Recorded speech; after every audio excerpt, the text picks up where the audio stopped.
So here's lessons 5 and 6. 2 more mind shifts that you need to know about amplifying your message. Even if the content changes, so this is real important, the processes remain the same. So let me do this. Let me backtrack you in my story because I've kind of been jumping around and telling you some different things. Back in my story, after the trip to Hawaii, there were several men that were on that trip. And again, the home-based business thing is, for the most part, it's filled with women. But there happened to be a lot of men that were on this trip. Still not as many as women, but there were a lot of guys there. And when I returned, a lot of the men wanted to connect. Here's why. First of all, there were several men on that trip, and one of the biggest takeaways that we had on that trip was not just learning about the business, not just getting some of our questions answered about the founders and the company and was it legit. And it was a great opportunity. One of the biggest realities was just the relational connection of all the men interacting with each other. Most men do not have any friends. They'd be hard pressed to literally talk about a list of 4 or 5 close friends that they have. And so when you leave an event like that and you connect in a different way, it's really a special thing. And then when I came back, a lot of the guys that were in town whose wives were involved with the business, they wanted to learn what I had seen. And so I connected up with several of them over coffee, several of them over dinner. And throughout all of those conversations, many of the questions actually made it into the book because I'm writing the book during that time. Throughout all those conversations, the biggest takeaway that these guys kept bringing up was, hey, you guys were there. You learned about the business firsthand. You learned about the company firsthand and these relationships. Can we take some of that and import that over here to where we can really effectively kind of experience some of that together? And so they didn't want to go back to Hawaii, but the idea was, could we just kind of replicate some of that learning and some of that environment here at home? And so while we're walking through this, again, questions start coming up about the company, the founder, the products. All these questions are raising. We're answering them. We're kind of filling in the data. A lot of that's making it into the books. This continues for a couple months. We develop a Facebook group. The biggest takeaway continues to be, the relationships. The relationships were the issue. Guys are desperate at that point to connect with one another. And can we create another event that will replicate what occurred when we were doing all of that? Here was the result. The advance was the result. Now, let me explain what the advance was. The advance was a weekend event. So Friday through Sunday morning, the first one we did where guys could basically take off work on Friday. They could drive to a location. The first one we did was actually in Memphis because all the guys that was kind of the central point. You guys were coming from Birmingham and from kind of the Atlanta, from Kansas City, from some of Mississippi. It was kind of a central point to where we could just kind of get there Friday through Sunday morning. We made it to where we would end at noon on Sunday morning so guys could get back to get started with the work week. It was going to help guys move forward in business. So early on, we were teaching a lot about the business. And then we were also going to help guys move forward in life. So we're really going to do both. That was one of the takeaways from Hawaii. That's what guys were wanting to import into that. We made it easy. We would park the car. We would stay at the hotel. So we always, as we grew these, we eventually did 10 of these events. That first one was really simple. There were only 25 of us there. And so every hotel had a conference room that would work for 25 people. But we always wanted a hotel where we could park the car. You could stay at the hotel. You didn't have to go drive around, bouncing all over town. You could literally walk out the door, go do something fun, go watch a baseball game. You could walk out the door, go get something to eat, walk out the door, coffee shops where guys could, when we're not in session, hang out, do some other things together. And so we were making it to where you could just walk everywhere, do everything together. Another thing we did, we created a workbook, fill in the blank style with slides just like this. So it was a professional, tangible tool that guys could take home.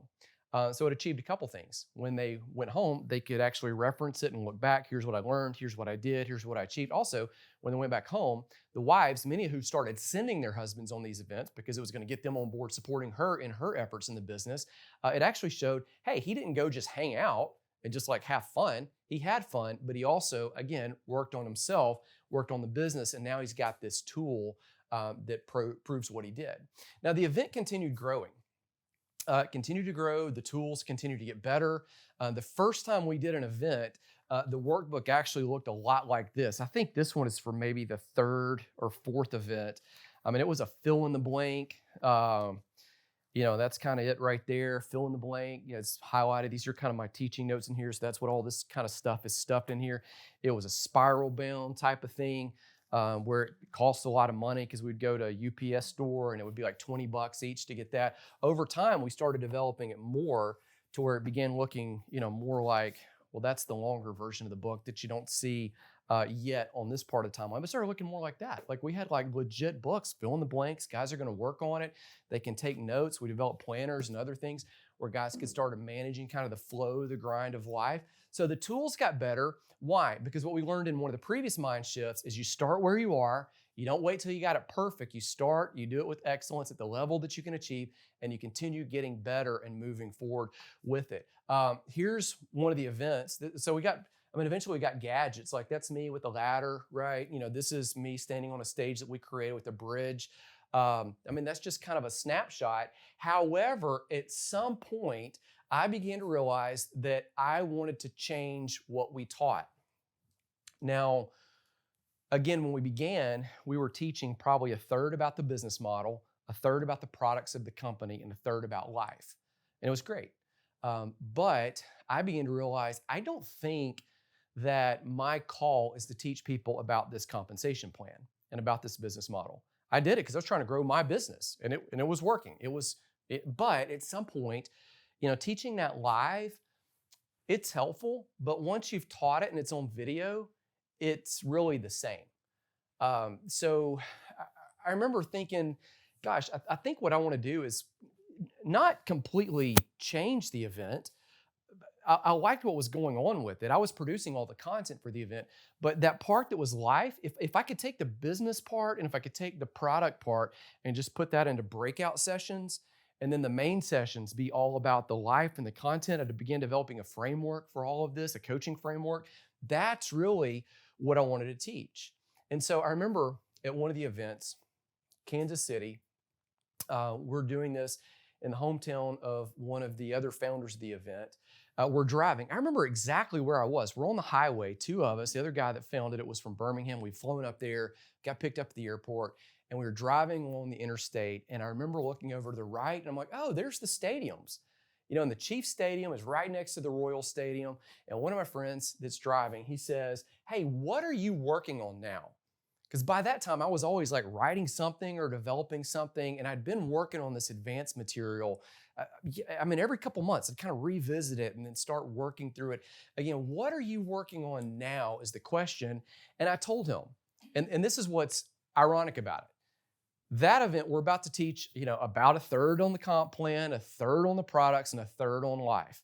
And that same weekend, because the hotel said that they couldn't rent us the room for just a half a day, would be done by noon on Sunday, they had to rent it to us for the whole day. I'm like, well, if we got the room for Sunday night, we might as well do an event. I'll teach a business workshop that night.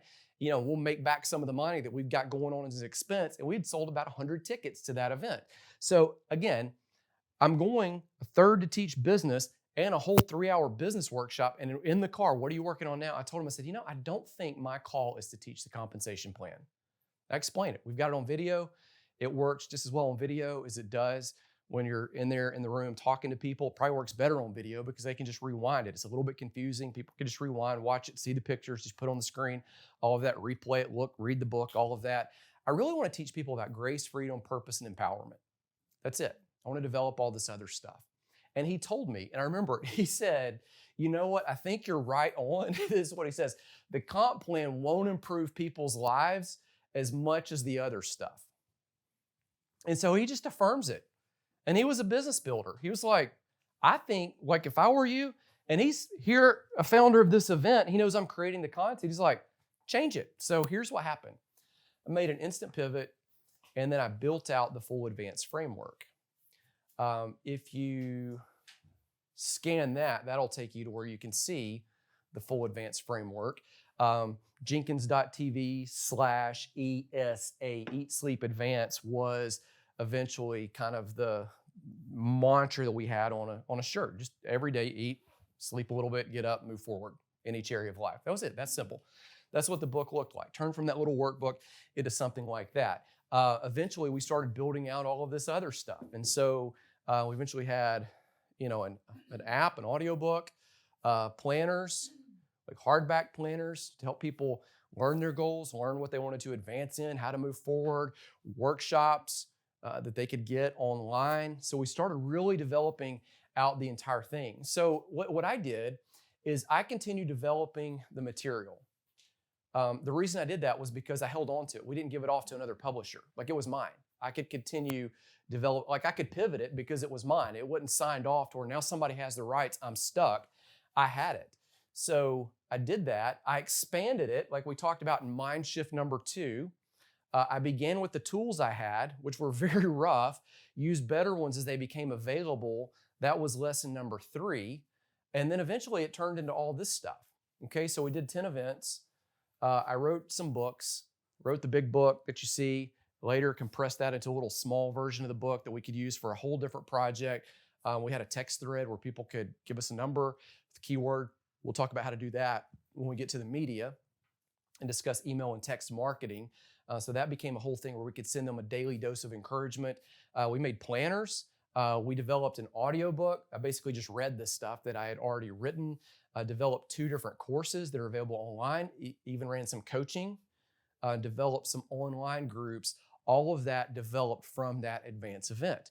Now, you might not have an advanced framework. Here's the lessons. Here's what you take away from that part of the story, though. The next 2 lessons I learned about amplifying your message, whatever it is. Okay, here's what I learned. All content is not created equally. Some messages actually matter more.